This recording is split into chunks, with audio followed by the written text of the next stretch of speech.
महाराष्ट्र की राजनीति के अंदर जो कुछ हो रहा है, बीजेपी से ज्यादा कांग्रेस खुश है और कांग्रेस के दोनों हाथ में लड्डू है। अब आप कहेंगे ये कैसे हो गया? महाराष्ट्र में एक तरफ जो है वो अजीत पवार जो है वो फडणवीस के पास में चले गए और आप कह रहे हो कि यहां पर राहुल गांधी मोदी से ज्यादा खुश है, कांग्रेस ज्यादा खुश है बीजेपी से। ये कैसे हो सकता है? कांग्रेस के दोनों हाथ में लड्डू, ये कैसे हो सकता है? समझिए जरा पूरे खेल को, और अगर पूरे खेल को आप समझ गए तो फिर आपको समझ में आएगा कि कैसे इस खेल में मोदी जीत कर भी हार रहे हैं और राहुल गांधी जो है वो इस समय मौजूदा समय पर भले ही हार रहे हो लेकिन वो जीत की तरफ जा रहे हैं। अब उसका गणित क्या है? गणित क्या है वो आपके सामने है। महाराष्ट्र के अंदर विधानसभा चुनाव के बाद में अब और जो पार्टियों की उल्टा पुल्टी हुई है, इधर उधर से खेमाबाजी हुई, फिर फाड़ हुई है पार्टी के अंदर, तो उसके बाद में स्थिति क्या है वो देखिए आप। ये महाराष्ट्र की पूरी स्थिति है। आज की स्थिति ये है, बीजेपी के पास में 106 हैं, शिवसेना के पास में 44 हैं और इसमें 12 उद्धव ठाकरे के हैं। शरद पवार के 44 हैं, 9 एनसीपी अजीत पवार के साथ उन्होंने जो है वो शपथ ले ली है, जिसमें 8 मंत्री हैं और 1 अजीत पवार खुद हैं। कांग्रेस के 44 हैं, अन्य जो है वो 28 हैं। तो ये स्थिति है। अजीत पवार कह रहे हैं कि उनके साथ में 40 विधायकों का दावा है। देखिए कुल जो विधायक हैं एनसीपी के वो 53 विधायक हैं, 44 और 9, 44 जो है वो शरद पवार के साथ और 9 जो है वो अजीत पवार के साथ, आज के तारीख में जब तक ये पत्ते खुले नहीं हैं। अगर ये जो है एनसीपी जो अजीत पवार का गुट है, अगर वो शिंदे की सरकार में शामिल होना चाहते हैं, उनकी सरकार में जाना चाहते हैं, तो उनको कम से कम 2/3 सदस्यों की जरूरत होगी। यानी 40 से ऊपर की संख्या या 40 तक की संख्या जो है वो होनी चाहिए, तब जाकर के उनको जो है वो एनसीपी का जो वो नाम दिया जा सकता है या एक अलग अपनी पार्टी वो बना सकते हैं, और वो फिर जो है वो विधायक, उनकी विधायिका जो है वो बची रहेगी, वो एमएलए बने रहेंगे। अगर वो उसके बगैर जाते हैं तो फिर उनकी विधायिका चली जाएगी, वो विधानसभा के सदस्य ही नहीं रहेंगे, वो निलंबित हो जाएंगे। लेकिन अगर वो चले जाते हैं तो फिर जो है वो मान करके चलिए कि शरद पवार का जो खेमा है वो यहां पर उद्धव ठाकरे की तौर पर हो जाएगा। अब उसके बाद में राहुल गांधी का इसमें बल्ले बल्ले कैसे है? आज की स्थिति को अगर आप देखेंगे, शरद पवार और एनसीपी अगर वो देखते हैं आप, तो भी राहुल गांधी और कांग्रेस पार्टी जो है वो ये देख रही है कि हम एक ऐसे नंबर हैं, 44 ये एक ऐसा नंबर है जो महाविकास आघाड़ी के अंदर, जिसमें ना शिवसेना के समय पर फूट पड़ी और ना अब जो है शरद पवार के समय पर फूट पड़ी। हमारे बारे में सबसे ज्यादा जो है पर्चा फैलाया गया, चीजें फैलाई गई, लेकिन 44 जो कांग्रेस के साथ में है वो कांग्रेस के ही हैं। ये ना उद्धव के समय पर टूट करके गए और ना जो है वो अजीत पवार के समय पर टूट करके गए। ये तो हुआ गणित की बात। अब इसके बाद में जो दूसरी बात, जो नैतिकता के तौर पर जो बातें कही जाएंगी वो आप देखिए।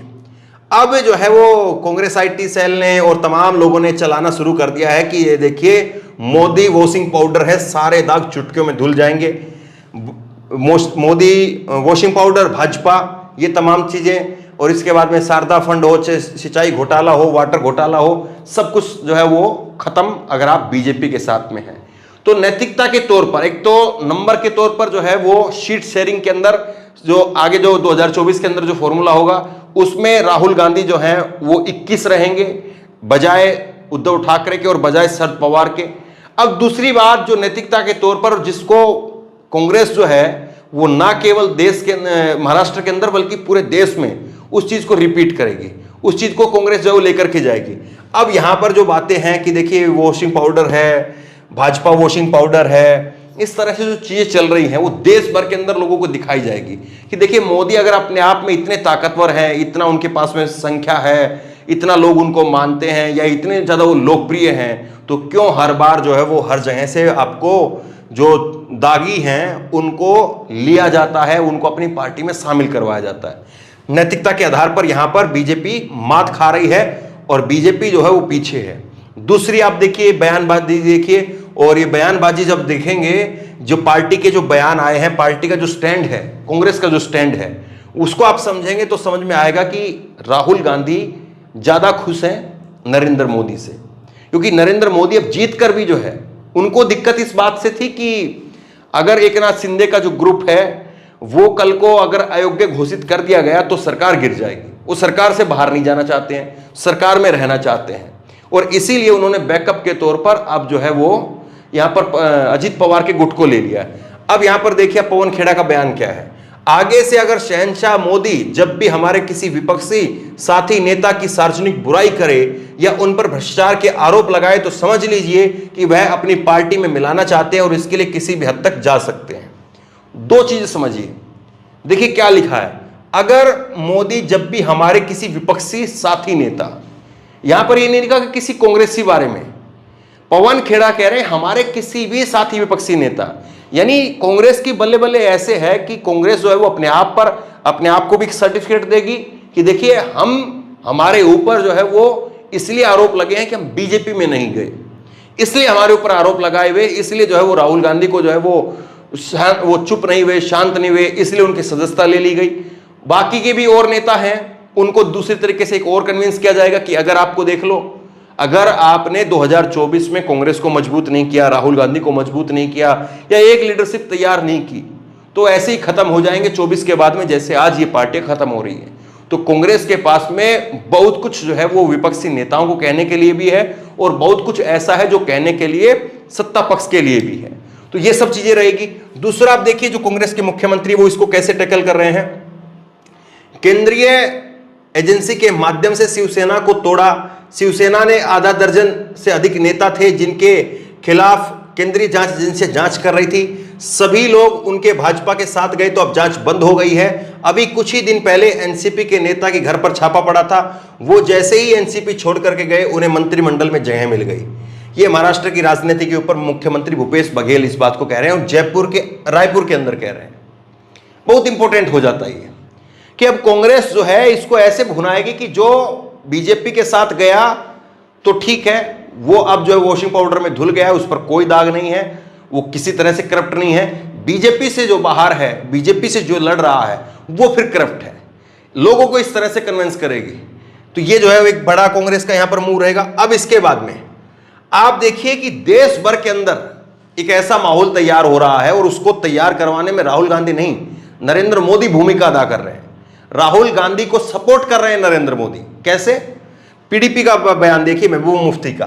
महबूबा मुफ्ती कह रही है कि आप कहते हैं कि एनसीपी के लोग ही सबसे ज्यादा भ्रष्ट हैं और बाद में आप उन्हें अपनी पार्टी में शामिल कर रहे हैं, तो आप संविधान की धज्जियां उड़ा ही रहे हैं, इसके साथ साथ लोकतंत्र की भी धज्जियां उड़ा रहे हैं। इससे विपक्ष की एकता कम नहीं होगी बल्कि और बढ़ेगी। जिनको आप कल तक भ्रष्ट बोलते थे, आज सरकार बनाने के लिए उन्हें अपनी पार्टी में शामिल कर ले रहे हैं। इनकी करनी और कथनी में बहुत अंतर है। पीडीपी प्रमुख महबूबा मुफ्ती इस बात को कह रही है। दूसरा बयान आप आम आदमी पार्टी का देखिए। बीजेपी का स्टैंडर्ड ऑपरेटिंग प्रोसीजर है, ये पहले एमएलए खरीदने की कोशिश करते हैं, जब एमएलए नहीं खरीदे जाते हैं तो ईडी सीबीआई से धमका करके सरकार गिरा देते हैं। इन्होंने दिल्ली में सब ट्राई कर लिया, हमारे विधायक नहीं बिके तो 2 मंत्रियों को झूठे केस में जेल में डाल दिया। इनका ऑपरेशन लोटस फेल हो गया। अब 2 बातें यहां पर समझिए। एक बात तो यह है कि विपक्षी एकता के अंदर एक कील थी जो बार बार हिल रही थी। यह कील जो है वो अरविंद केजरीवाल के रूप में है। अब अरविंद केजरीवाल की पार्टी को तय करना है, अरविंद केजरीवाल को तय करना है कि विपक्ष की इसी नाव में सवार रहना है या विपक्ष की इस नाव से अपने आप को अलग कर लेना है। इस कील को जो है वो ज्यादा अंदर डाल करके ठोक करके इसको पूरा कंप्लीट कर देना है, या ये कील जो हिल रही है इसको यहां से उखाड़ करके लेकर के चल पड़ना है। ये इनको तय करना है। और अब अगर ये लेकर के जाते हैं, उखाड़ करके लेकर के जाते हैं, 2 मंत्री इनके जेल के अंदर है। मनीष सिसोदिया जेल में है, सत्येंद्र जैन जो इनके स्वास्थ्य मंत्री होते थे वो भी जेल में है, और कहते हैं कि अगला नंबर अब अरविंद केजरीवाल का है। अरविंद केजरीवाल को भी अगर बीजेपी जेल में डाल दे तो शायद आश्चर्य नहीं होना चाहिए। अब यहां पर जो है वो अरविंद केजरीवाल क्या करेंगे ये बहुत हद तक अब तकरीबन साफ हो गया है, और इससे बीजेपी की टेंशन बढ़ेगी, कांग्रेस की टेंशन कम होगी। कांग्रेस के साथ में जो बार्गेनिंग चल रही थी वो उसमें भी अब कांग्रेस मजबूत हो जाएगी। कांग्रेस कहेगी देखिए अगर आपको जाना है तो चले जाइए, रास्ता है, जाना है चले जाइए। बीजेपी वहां से इतना तो कम से कम दिखाई नहीं देता है कि अगर आम आदमी पार्टी के साथ में कोई गठबंधन कर ले या आम आदमी पार्टी को जो है वो अपने साथ में ले ले, प्रोक्ष रूप से और अप्रोक्ष रूप से, तो वो चीजें भी साफ तौर पर हो गई है साफ। दूसरी जो है वो महबूबा मुफ्ती हो, तमाम और नेता हो, जिनको लेकर के एक देश भर के अंदर एक धारणा बनाई गई कि साहब ये तो इस तरह से है, ये साहब उस तरह से है। तो अब महबूबा मुफ्ती जैसे जो नेता है या लालू प्रसाद यादव जैसे जो नेता है, कोई उनसे पूछेगा, उनकी सर्टिफिकेट मांगेगा, जैसे महबूबा मुफ्ती से सर्टिफिकेट मांगा जाएगा देशभक्ति का, लालू प्रसाद यादव से सर्टिफिकेट मांगा जाएगा ईमानदारी का, तो ये सब कह सकते हैं। अब इनके पास में एक सॉलिड वजह हो गई, एक ठोस वजह हो गई है कि बीजेपी क्या कर रही है, बीजेपी ने क्या किया है, बीजेपी ने किस तरह से किसको, जिसको वो देशद्रोही बोलते थे उनको अपने साथ ले लिया, जिनको भ्रष्टाचारी बोलते थे उनको अपने साथ ले लिया। तो बीजेपी किस मुंह से बात कर रही है, ये जो है एक बड़ा पॉइंट बैठे बैठाए बीजेपी ने विपक्ष को दे दिया है। अब इसके आगे आप देखिए बीजेपी का, लेकिन अब भी कमाल की बात है, ये शिवराज सिंह चौहान का बयान सामने आया। शिवराज सिंह चौहान कह रहे हैं जैसी करनी वैसी भरनी। अब महाराष्ट्र में विपक्ष लगभग खत्म, शिवसेना और एनसीपी भी खत्म हो गया है, शिवसेना और एनसीपी भी गई, देश मोदी जी के पीछे खड़ा है। अब बाकी जगह भी देखते हैं कि क्या होता है। ये जो गठबंधन बिहार में विपक्ष की बैठक है वो गठबंधन नहीं बल्कि ठगबंधन है। अब देखिए कितनी आसान बात है इसको समझना। एक भी व्यक्ति देश के अंदर जो जरा से भी राजनीति की समझ रखता हो और किसी पार्टी के साथ जुड़ा हुआ ना हो, वो बता देगा कि ये जो बयान है, ये शिवराज सिंह चौहान का जो बयान है वो कितना सही है, वो पता चल जाएगा। क्योंकि शिवराज सिंह चौहान का ये बयान साफ तौर पर जो बता रहा है कि देखिए आपके साथ में चले गए, आपके गठबंधन के साथ में चले गए, तो मतलब ये हुआ कि वो सब कुछ जो है वो दागी हैं, सब जो है आप मानते हैं, आप वो सब कुछ साफ है, और गठबंधन में नहीं आए, आपके साथ में नहीं चले, तो वो फिर दागी हैं। ये तो देश देख रहा है। अब देखिए इसके आगे का एक और पॉइंट मैं आपको दिखाता हूं। ये राहुल गांधी की अब रणनीति रहेगी। आज की खबर मैं आपको दिखा रहा हूं, 3 जुलाई की खबर है, और इसमें जो है वो श्रीनिवास बीवी जो कि यूथ कांग्रेस के राष्ट्रीय अध्यक्ष है, और ये कह रहे हैं कि मोदी को एम से मेट्रो, एम से मध्य प्रदेश और एम से महाराष्ट्र दिखाई दे रहा है, लेकिन करीब 60 दिनों से अपने ही देश में नफरत की आग में जल रहा मणिपुर दिखाई नहीं दे रहा है। इन गिरफ्तारियों से आप हमें मणिपुर के लोगों के हक के लड़ाई लड़ने से नहीं रोक सकते हैं। आज यूथ कांग्रेस के कई कार्यकर्ताओं को इनके अध्यक्ष, राष्ट्रीय अध्यक्ष श्रीनिवास बीवी, इनको हिरासत में ले लिया गया क्योंकि ये मणिपुर को लेकर के सरकार उनकी आवाज को अनसुना कर रही है, ये कह करके विरोध प्रदर्शन कर रहे थे, और इसीलिए जो इनको हिरासत में ले लिया गया। अब जो है वो कांग्रेस का एक साफ तौर पर स्टैंड ये भी रहेगा कि आप मुद्दों पर बात क्यों नहीं कर रहे हैं, मणिपुर पर बात क्यों नहीं कर रहे हैं, आप केवल पॉलिटिक्स की बात करते हैं, आप सरकार की बात करते हैं, सत्ता की बात करते हैं।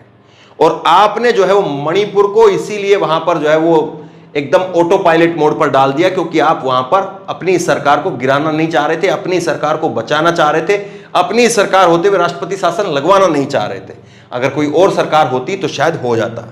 इन सारे पहलुओं को अगर आप देखेंगे तो साफ तौर पर जो है वो आपको नजर आएगा कि यहां पर स्थिति जो है महाराष्ट्र को लेकर के जो स्थिति है वो साफ तौर पर कहती है कि राहुल गांधी जो है वो ज्यादा फायदे में रहेंगे नरेंद्र मोदी के मुकाबले आज की जो स्थिति है, क्योंकि अभी चुनाव के अंदर वक्त है और फिर इन चीजों को पेंट करने में, इन चीजों को पुख्ता करने में कांग्रेस को जो है वो और समय मिल जाएगा। कांग्रेस जो है और मजबूती से इन दावों को, इन आरोपों को बीजेपी की ओर ऊपर जो है वो और मजबूती से चिपका सकती है।